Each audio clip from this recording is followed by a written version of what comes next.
What's up, guys? Welcome back to Manatee Gaming. It is time for a new video. I've been so excited to make these videos. Honestly, every single archaeology video has been super fun to make. It's really actually like revitalizing my interest in making a lot of videos. So hopefully this just sticks around.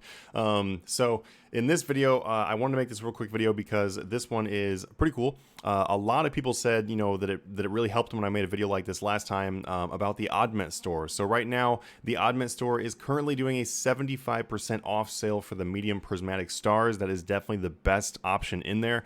It is amazingly easy, like super cheap experience if you are getting it for 50 Oddments for a medium prismatic star. It's roughly 20,000 experience, as you'll see as I start going and grabbing a few of these. I'm going to buy 25 at a time.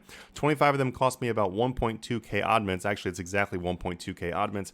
I'm going to go ahead and grab those right there, and we're going to use those in our inventory this time. So last time I went for agility experience. This time I'm actually going to put it in divination because divination is hopefully going to be my next 120 once I get done with doing the archaeology stuff. So I'm going to go ahead and put that in there, and boom, 516,000 in divination. It's crazy. I really wish I had more oddments, but thank goodness I actually had almost 9,000 of them. So if you have a whole lot of oddments saved up, it's definitely a great time to be putting the end of these.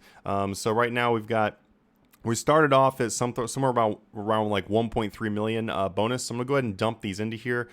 Be sure that you go ahead and take advantage of this as soon as possible. Like right when you see this video, I would go and spend your oddments, because honestly, these sales of the 75% off, they don't last very long. They usually are on sale for like 33% or like 66%, which is still good, but 75% is really rare. So definitely take advantage of it. I wanted to jump on here as soon as I possibly could to make this video. I'm guessing this is going to last until reset today, but if you're watching this video later and you're like, oh man, I can't take advantage of this, it's okay, because this is not the very first time this has happened. So they keep on doing these sales, like I was saying, like the 33%, the 66%, stuff like that. So just look for the sale and just save up your oddments. Do not spend your oddments on random things anymore, because it's just not a good idea. A lot of people will blow all their oddments on cores or hawks or things like that. Now that we have the now that they do these sales, guys, it's just really not a good idea to spend your oddments until you see the sale, because this is crazy. If you miss out on this XP, this is insane amount of XP for your account. And 50 oddments, that's really cheap. Like, you can get quite a few medium lamps for like, like let's say you had 15 keys and you go spend those 15 keys in the store. If we go look at the store actually really quickly here, and then we'll see how much we gained. So let's see. We'll go to the store. Where's it at? Wow. Oh, there we go. Treasure hunter. Oh, I don't have a key. Well, that's great. But every time you spend a key in here, you get like an average of like 20 to 100 oddments. And then if you cash in your prize, like especially if you're like me and you have a couple 200 million skills, or maybe you're not going for 200 million, maybe just 199. If you already have leftover like 99 stuff and you don't really want the lamps or stars for that skill, then you can just cash them in for more oddments. And normally that's not the greatest deal, but with these sales of only being 50 oddments for a medium lamp, or like, sorry, medium star, it ends up being a really good deal. You can essentially trade your like giant or huge lamp for another star for a skill that you would rather have that in. So we started out with about 1.3 million, and now we're at that. So we gained about 4.5 million experience. So I literally just gained about 4.5 million divination experience. That is 1/3 of the way to level 99. Essentially. Now keep in mind, guys, if you're going to be putting this into a skill, it is going to scale to your skills level. So if you have a lower level than 99, it's going to scale to that level. But this is really going to be helpful for me because, like I said, doing 120 divination is going to be my goal once I get done with divinations. Or sorry, once I get done with the archaeology stuff. And divination just in general is a pretty good skill to put this into if you're not really into doing caches. I'm not really a big fan of Guthixian caches. I rather do the ancestral contracts method, and doing ancestral contracts with some bonus experience definitely makes it a lot faster. So for me, honestly, when it comes to putting my bonus experience in this stuff, a lot of people ask me, what's the best stuff to put it into? I just really put it into like what I really want to put it into. Like, everyone has their own reasons for doing things. The only thing I would recommend for you guys as far as choosing what to put it into is I just really wouldn't recommend putting into a skill that is like buyable, because those buyable skills are super fast. Like Herblore, for example, is insane fast, and there's so many people that put their bonus experience lamps into Herblore. I would highly recommend not doing that. It's not really going to save you that much money anyway. You could just go do some Slayer or something like that and be able to get the money. There's a ton of different money making methods on my channel. Go do that so you can afford Herblore. Don't put your stars in there because it's really not going to help you out that much. You know, if you put your stars into agility when you have a lower agility or something like that, it's going to be way more useful, guys. So last time I did put it all into agility. This time I just put it into divination. Did not get quite as much, but still got quite a bit.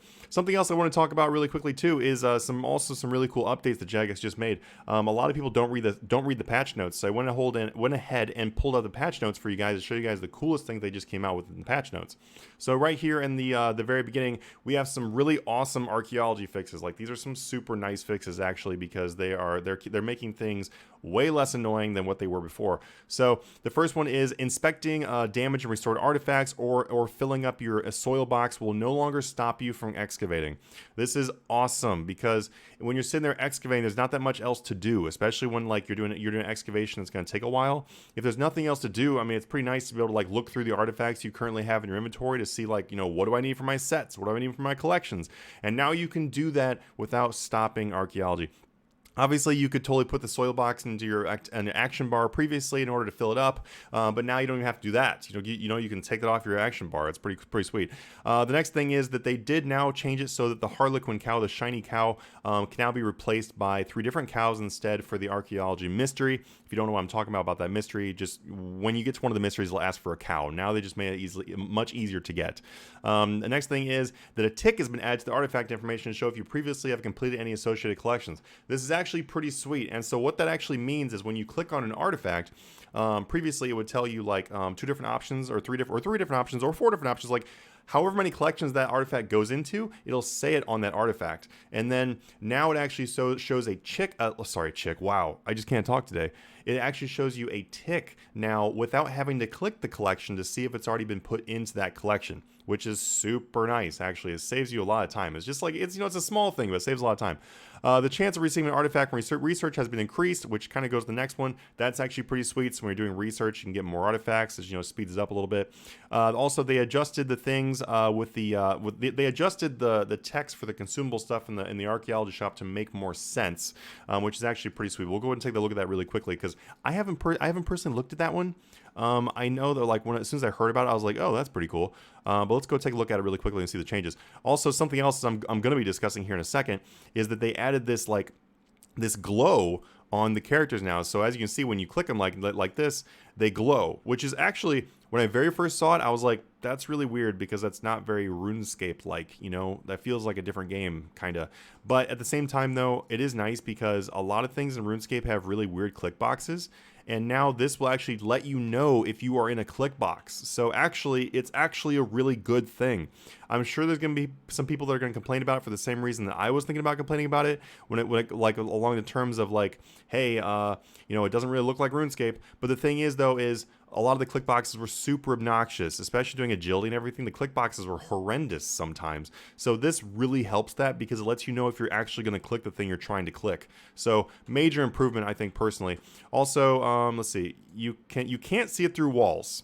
That part doesn't make any sense. So maybe if Jagex watches this video, you guys can, go update it so you can see it through walls, because that's kind of weird. I'm glad that I can see my character through walls, but I can't see my clicks through walls, which is kind of confusing if you're trying to make it more visible. But let's go ahead and take a look at the shop really quickly here, though, and we can see what they updated. So temporarily increase your chances of finding materials while excavating. Temporarily increase your base mag precision by 20%. There we go. Yeah. So it tells you now that it temporarily increases your chance of finding soil by 10%. It basically just adds a little bit more wording to the stuff that you're able to buy for the consumables. So that's pretty cool. It's nice. Like, I do wish that Jagex would put more percentages when they tell you things, because there are quite a few things in RuneScape. I can't think of one on the top of my head, but there's quite a few things in RuneScape where it's like increases your chance to something, and I'm like, okay, by how much? Because unless I know by how much, it doesn't really help me, right? So it is really nice when they give more information like that. Then the last thing on this page right here is the Dwarven Instinct Aura now will spawn magical chests when you've earned XP in Archaeology. This is nice because previously the Dwarven Instinct Aura wasn't working. I'm not sure if that was a bug or they just did that on purpose, but the thing is, the Dwarven Instinct Aura, when you have that equipped, which you can get that from the Artisan Workshop, by the way, I'm actually planning on making a video on that later on, but not right now. The Dwarven Instruct Aura will give you random chests full of items or lamps, stuff like that, while you're skilling. So this is actually pretty sweet because not very many other auras have any use at all with Archaeology, so this gives you something to do with Archaeology.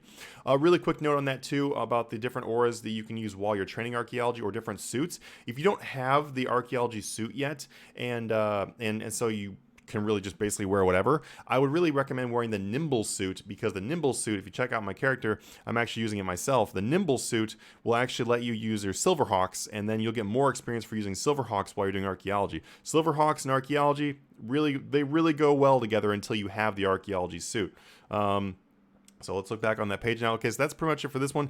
The next one is just that they did a whole bunch of graphics, and I actually kind of just went over this, but they've done a lot of graphical updates. So make sure you go in your graphics section and check those out. Those are actually really cool, especially if you're a content creator. It literally says very useful for content creators, or especially useful for content creators. It's actually pretty true. It's going to make our content look a lot better, hopefully.